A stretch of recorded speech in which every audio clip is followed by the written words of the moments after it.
You're listening to LeaderCast, episode 164.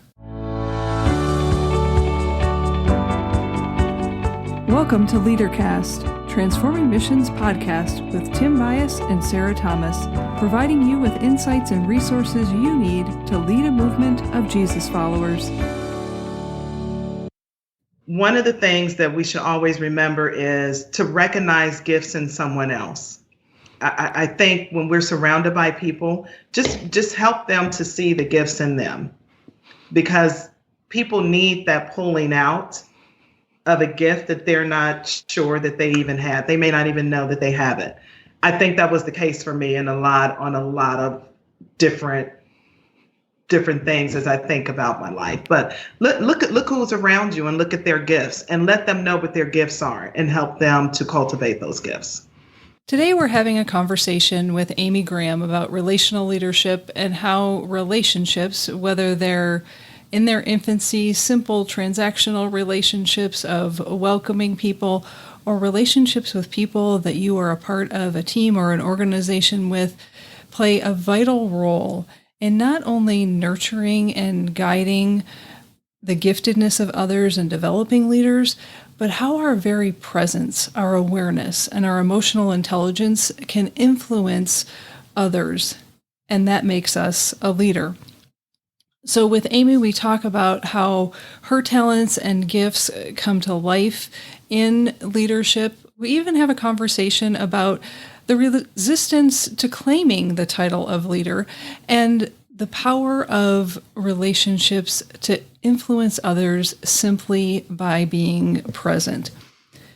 I want to remind you that you can find show notes for this episode at transformingmission.org/podcast, and you're looking for episode 164. Without any further wait, here's our conversation with Amy Graham. Amy, welcome to LeaderCast. Thank you, Tim. I'm glad to be here. To help the people who are listening to us today, will you tell us who you are and what you get paid to do? I like that question. So, who am I? I am a mother, wife, daughter, sister, friend, child of God, lover of Zumba, lover of music, person. Tried to cover it all. And I get paid to be the communication specialist for the West Ohio Conference, which means, that's a fancy word, I gather the stories of leaders and congregations and ministries throughout the West Ohio Conference and put them out for everyone to read about, the good stories of how the churches and ministries are living out the role of making disciples of Jesus Christ and doing good in the community and in the cities to which they are. So I'm guessing that with your work, you get to see some courageous leaders at work. What does being a courageous leader mean to you? So when I read that question, I thought, what is courageous? What do I like about courageous leaders that I've worked with in the past? And those leaders have had vision, like a vision that is beyond maybe what their team can see. Someone who is not afraid to let people on their team have their light shine, be the star. Not afraid to say, I'm sorry, I messed up. Not afraid to say that they don't know everything. Sometimes I think we forget we don't know everything. And so we have a team around us that helps us and guides us in different areas where we need our help. During each month of 2021, we're focusing on a different theme for courageous leaders. The question we've kind of focused on is, what do courageous leaders need to know, do, or understand? And one of the things we've said is they need to build relationships with people. Mm-hmm. So here in February, we have this big theme of relationships. So for our conversation today, we want to focus on the importance of relationships in life and in leadership, and specifically how your strengths fuel your relationships with the people you know well and maybe not so well. So that's our context. So when I think about relationships, I think our lives and work are the basis of relationships, right? So we're on this earth. God put us on this earth to be with each other. We're not to be individuals just here. We're to live out our lives with other people. And when I think about how relationships have fueled my life or what role they played in my life, I think it's growth. When I'm in relationships with people, getting to know people, taking time with people, I learn about them. A lot of times I learn things about myself. I learn about culture. I learn about maybe others' past hurts or past pains. I mean, I think that people want to, like, I'll use this as an example. In my previous world, when I worked at the convention center, somehow I would always meet a client. We would do the proverbial lunch tour of the building. And somehow it would always end up in a long conversation the rest of the afternoon with that client. But I think people generally, they want to be in relationship with other people. They want to talk about themselves. And I'm cool to listen to people talk about themselves because I always tend to learn something that I think fuels me or gives me life. Tim mentioned that we wanted to focus in on how your strengths come to life in your life and leadership, specifically around relationships.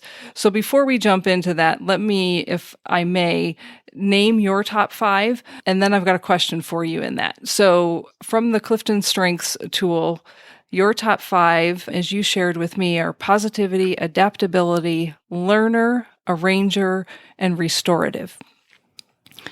So I'm wondering in that, how do your flexibility and adaptability make building relationships easy or challenging for you? Okay, so it makes it easy. I'll use an example. When there's a new boss, and we know that the boss may be different from their predecessor, for my stress level, I kind of like to go with the flow and adapt to what that leader is going to attempt to live out. Right. I try to, because I think it's more stressful to say, oh, we haven't, we did it like this and so did it like this. And this is what I'm used to. But there's a reason why we have a new leader. And again, I think part of me, I have a respect for a leader who's a visionary, who does certain things that makes me comfortable with saying, well, let me stay here. It goes bad when, quote unquote, the natives, if everyone else is against the leader, but I'm the one who wants to go along with the leader, then I'm like the bad guy because I'm being Miss Goody Two Shoes, sucker up or something. That's where I find sometimes that can go bad. Humans. Humans. So building on that, and I'm thinking about this beautiful talent of learner, and this question is going to sound kind of funny because we don't generally talk this way, but I've seen you do this in action. From as an observer watching you in a previous role that you were serving in. How do you, quote unquote, learn people? Okay, so in my previous role, I was Welcome and Hospitality Coordinator for the West Ohio Conference Center. And primarily that was about welcoming the people that came into those doors for a meeting. And a lot of times it was seen as a place that people did not want to come to, because if you went to the conference center, then you probably had a meeting with the bishop and you probably were going to get moved. I think a lot of leaders thought that. So my ultimate goal was to make sure that people that came in the building felt comfortable. They felt like it was their building, and they felt a sense of warmth. So I think I would welcome people, I would offer them, and it sounds simple, but I know maybe everyone does not have that skill. Offer them coffee. How are they doing today? I would say to them, ask where are you driving in from? I think I would just automatically just start a conversation with people, and they would start talking to me. And I've had some conversations with some very unlikely people that I thought I would be in conversation with. Just hearing you describe that and recognizing where people were at as they were walking through the door and wanting, your desire to want to shift that perspective and that experience, what a beautiful expression of not only your learner talent, but your positivity talent. That this is going to be a positive experience if I have anything to do with it. I'm putting words in your mouth. You didn't say it exactly that way, but being able to welcome folks that this is a good experience and this will be a positive thing there. Listening to Amy, hearing what she's saying and what I've experienced, I'm going to ask a really strange question.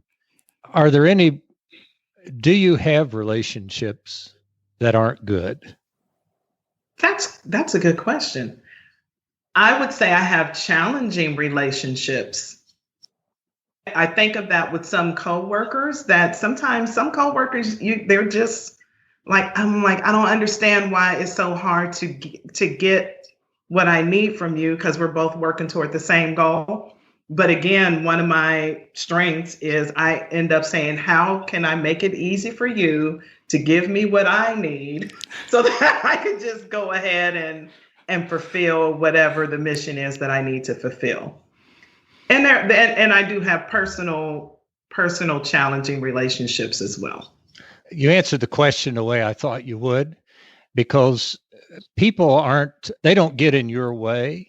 I've experienced you as loving people, and whether they are challenging or not, you know how to deal with them in a way that makes them feel good and you still get what you need. That's what I experience from you. Is that close? That's close. Now, it doesn't mean I don't go in the room and go grumble, humble, and get it all out. But I do try to say, what's the easiest way to just get this thing done? In a previous role, I'm guessing that there were people who were sometimes full of anxiety and fear, and maybe even lashed out at you before they even knew who you were. And I'm not sure I've ever seen you respond back in the same way. It's always been in a warm, inviting, accepting kind of way. Whether that's the way you felt or not, that's the way you have always received people from my perspective. Well, I'm glad that's what you've seen. That's good. Now we have it recorded. Well, is that correct, or am I just making up a story? Here's one thing when I think about leaders. I do respect clergy. I'm married to a clergy person. I respect the work of the ministry. I respect the fact that there are some clergy that may be responding to a call, but they're also fighting their call. And I know that being clergy is not easy when you're leading churches. So yes, I try to be respectful those leaders that come in when they're not very nice to me and try to make sure I respond in kind. I'm trying to figure out how to say this, Amy, because I see you as a leader. Mm-hmm. I see you as a leader, whether it was sitting at the front desk or gathering those stories and finding out from people, what is happening. Your very presence, your person, you embody what it means to be a leader. And so I don't even know what my question is in that. Maybe my question is, do you see yourself as a leader? So, yeah, that's where I was going to go. I have struggled with that for a long time. I think when I reflect on my career in hospitality, 20 something years, I helped open the Northern Kentucky Convention Center. I had titles, but I never saw myself as a leader. And when I reflect on my career, I'm like, wow, I really was a leader. People did respect me. And if I would suggest something, what I had was given value. It was shown value. But I had a hard time with being a leader. I can remember, growing up in church in probably like the 80s, early 90s, the trajectory at those churches, at least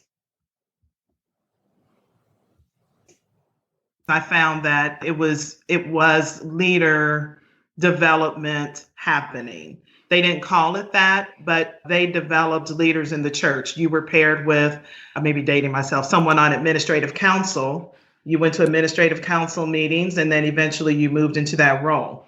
Same thing with endowment, United Methodist Women, United Methodist Men. There was a gradual training up of leaders at that time. And I can remember someone saying, "You have the mark of leadership on you." And I totally poo-pooed it. Throughout, though, my life, I've heard people say that. And I don't know if that's part of, I don't want to shine brighter than anybody that I'm around.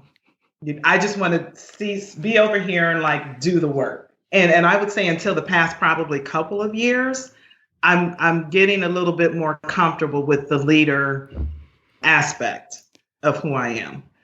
You've probably heard us say this definition before, and often we think about a leader can only be in a position of leadership.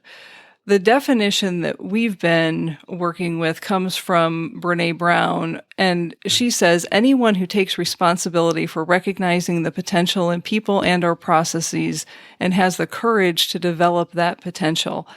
And your illustrations, as we've been talking even so far, I mean, can we just put in big bold letters, leader, leader, leader, and we'll shine a spotlight on that so that you're not brighter than anyone else. I just want to celebrate that with you, that it doesn't always have to be the title. Mm-hmm. Sometimes it's simply our very presence in what we are able to see in others and in the processes. And I'm just thinking about the people that come through the conference office doors, going back to that role, the conversations that you have around ministry right now. That's central to what you do. But it is a struggle. And I'm really, until recently, seriously, I'm starting to say, okay, walk in that, because part of it is recognizing these are God-given gifts, and I don't want to trifle them away. You know, I don't want to be in trouble with God. He's like, I gave you X, Y, Z, and you just didn't do anything with it. I don't want to be that girl. No. I simply want to celebrate your role as a leader, and I trust that you and God will work that out however you need to work that out, whether you claim it or not. This might be something interesting to explore. Is it necessary to claim the title of leader in order to lead? I don't think it is. And listening to what you said about people recognizing in you and listening to you and being influenced by you, that was all that was necessary. Wow.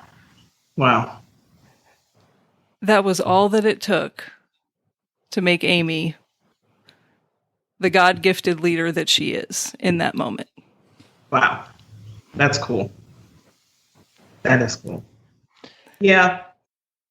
Amy, listening to what you've been saying, and it comes so naturally to you, what I'm about ready to say may not make sense. And it is building relationships takes courage. What characteristics of other leaders kind of fuel your courage, or what characteristics of leaders make a good partner in your leadership or in developing those relationships? Characteristics like the risk takers. I like people that take risks to say, let's try this. It may not work. They didn't do it before. And that's not necessarily in a church setting. That is in any project when you're trying to figure out how to do something differently to get a different result. I like risk takers. I like people that would take responsibility if they're wrong or if they messed up. Because I think there's something good to be in the presence of a leader who'll say, oops, I just messed that up, but it'll be fine. Like it's all good. Like nobody's going to die over that one little mistake. I get energized by those type of people that take risks, try different things. And also I get energy from leaders who share with me good and bad. Like if they say, Amy, you know what, you did not write a good letter to the bishop, or that's just an example. You use this term that may have been either derogatory or whatever, instead of letting me go fall flat on my face by doing something that really isn't going to look good on me. Amy, I'm wondering what courageous decisions you're making right now as a leader. Oh, geez. So one decision that I am making actually this week, I have been writing for a couple of years. Someone spoke into me, they thought I should blog. And I'm like, why would I want to do that? And she said, because people like to talk to you. They want to hear what you have to say. I'm like, that makes absolutely no sense to me. So I started writing. I've always journaled. So I started writing a blog. And the blog was a personal blog. It began with, I started with grief, writing about grief over the loss of my dad. Then I had grief of a friend. Then it morphed into stories about, hair loss. I have alopecia. So stories around hair loss, what it means to be feminine with losing your hair, all different types of personal stories, being a clergy spouse, moving from different city to city, losing your job, not really losing your job, but leaving a career and what it means to leave your career and go the path with your husband. So I have all these writings because I remember reading somewhere that if you want to start a blog, you should have about, I think it's 12 to 15 entries.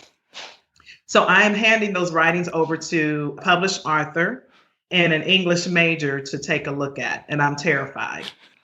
I'm excited. It is exciting. The strange thing is, because it's been over a period of time, I have changed my perspectives on some things.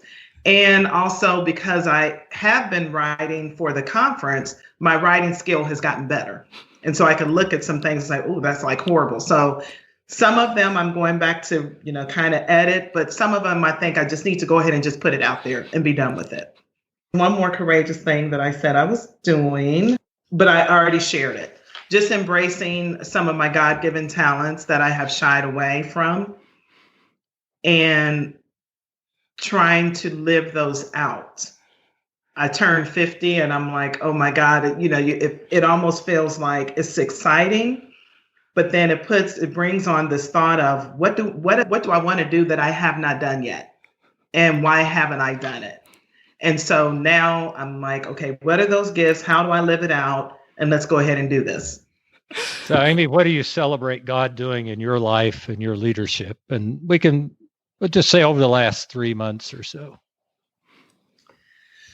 So in life, I would say that COVID has really brought along a lot of shifts in personal life.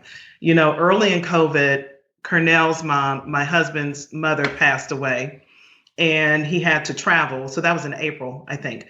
He had to travel to South Carolina. So when he got back, he had to quarantine because we had the travel advisory thing happening out there. And so over his 14-day quarantine, he got served breakfast, lunch, and dinner, everything that he absolutely needed. I'm sure he loved it.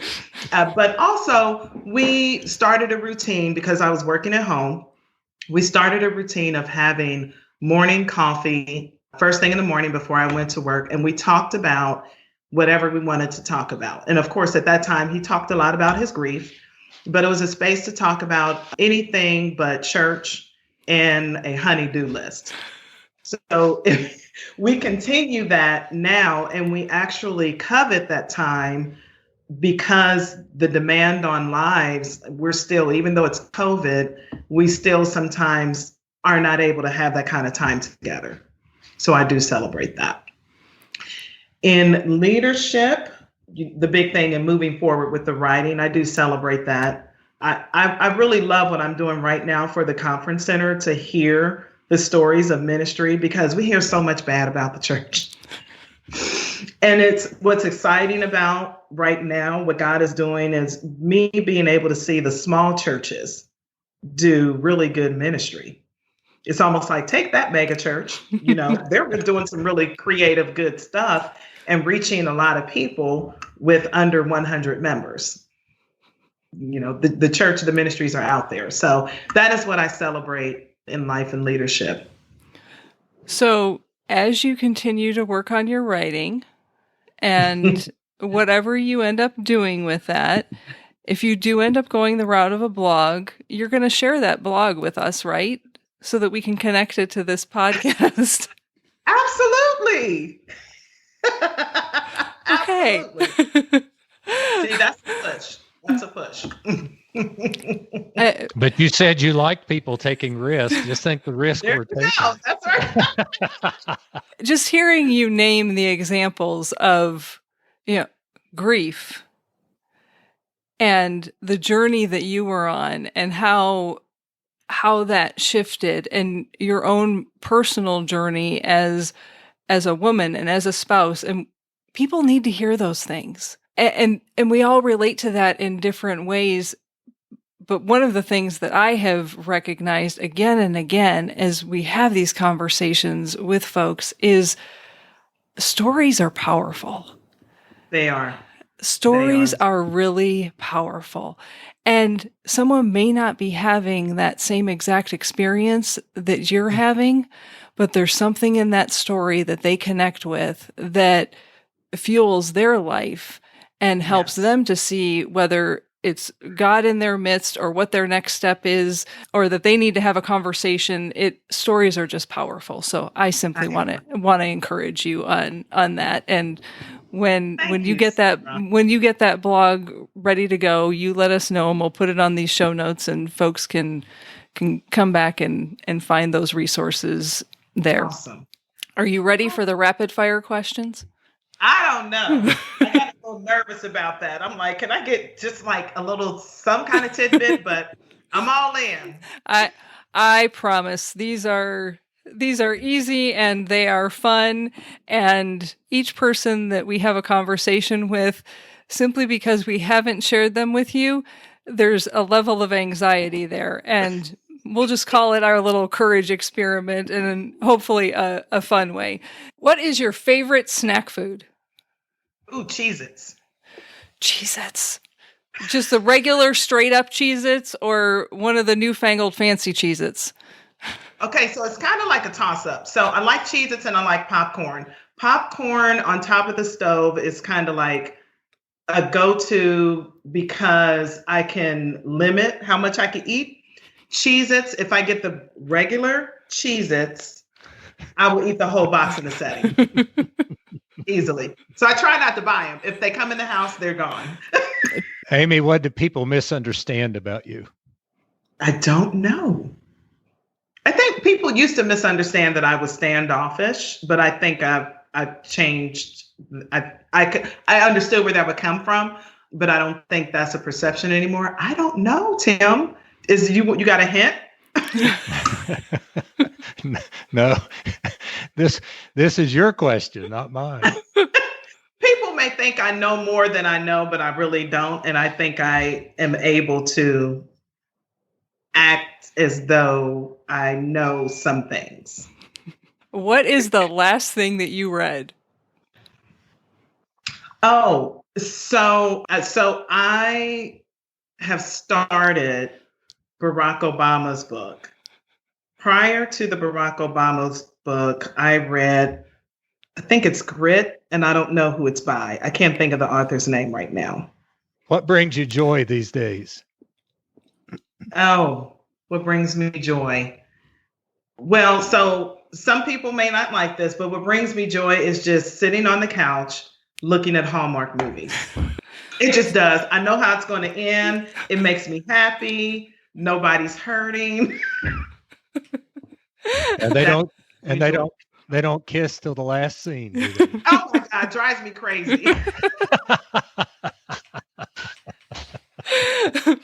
Okay, this last question is really 3 questions, and I'm going to ask them to you. I'm going to ask you all of them, but I'm going to ask you them one at a time. That was a whole lot of buildup, and here's why I'm doing this. You mentioned music at the start of our introduction of who you are, and that's what this question is about. So the first question is, what music brings you meaning? What music brings me meaning? Or what music is meaningful to you? Say that in a different way. Like a genre. Well, anything that has some good lyrics to it, I think. But then now, see, I take that back because I can listen to something that does not have lyrics, some good jazz, or, heck, even the Messiah sometimes. Listening to that can bring me joy. Yeah. Yeah. So what music motivates you and gets you moving? Well, right now it has been a little bit of a little Zumba. I think it's called Latin urban. There's so many genres, but that music does get me all pumped up. And last question in the music category, and this is actually our last rapid fire question. What music brings you peace? Jazz.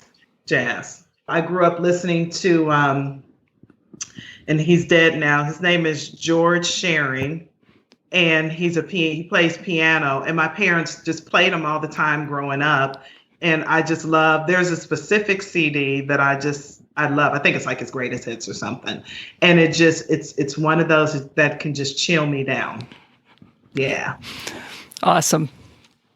Thank you, Amy. Thank you for taking time out of your schedule to be with us, and for not shining a spotlight on you, but shining a spotlight on what it means to be a leader who is in relationship with others.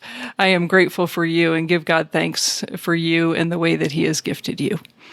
Thankful for the both of you as well in your ministry and doing this podcast, for sure. So this is the question that usually I remember to ask of our guests, and I'm going to ask it of you. Any last minute things that you would like to share with folks that either we didn't touch on and you want to say to folks? When I think about leadership and when I think about some of the things that we talked about, in me and who I have worked with, who were leaders and leaders who I worked for or worked with, one of the things that we should always remember is to recognize gifts in someone else. I think when we're surrounded by people, just help them to see the gifts in them, because people need that pulling out of a gift that they're not sure that they even have. They may not even know that they have it. I think that was the case for me on a lot of different things as I think about my life. But look who's around you and look at their gifts and let them know what their gifts are and help them to cultivate those gifts. And that in itself is a gift. Tim, any last minute words? Amy, I'm glad you joined us today. And I think what I want to say, you are a fabulous leader, even though you don't think you're a leader.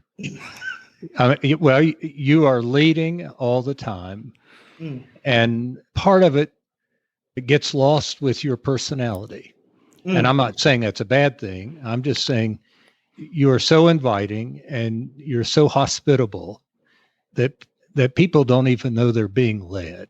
You know what I'm saying? And it's such a gift for you to do that. And I got to tell you, I think I said this before, we're pushing 160 and above in terms of podcasts. Right. And because of who you are, we haven't had anybody quite like you on the podcast. Oh, wow. And I'm grateful. Tim, I do appreciate that. Well, thank you. It's been very good today. Yeah, it's been fun. It was fun, Amy. And that's the beauty of relationships. They make things fun. So as always, I have a few questions for you as you think about what Amy offered to us today and about the nature of our conversation. Here's what I want you to think about in this coming week. Who first recognized you as a leader? Now, I'm asking you these questions, but when I get to the third one, you're going to know that I'm actually asking you to write these things down. Who was it that first recognized you as a leader is the first question. The second question is, whose gifts are you cultivating and celebrating to be a leader or to become more of the leader that God has created them to be? And then the third question is, to go along with what Amy offered to us today, if there was a narrator for your life story, what would they write about your gifts, your talents, and your relationships? In other words, what do they see in you? And yes, I'm inviting you to write that in the third person. There is power in writing things down. There are the 3 questions, maybe it was 4, for you to continue growing as a leader. Once again, let me remind you that you can find show notes for this episode along with these questions and anything that was mentioned on this episode on the show notes page, and that can be found at transformingmission.org/podcast, or you can go directly to the episode at transformingmission.org/164. And remember, who you are is how you lead. Bye for now.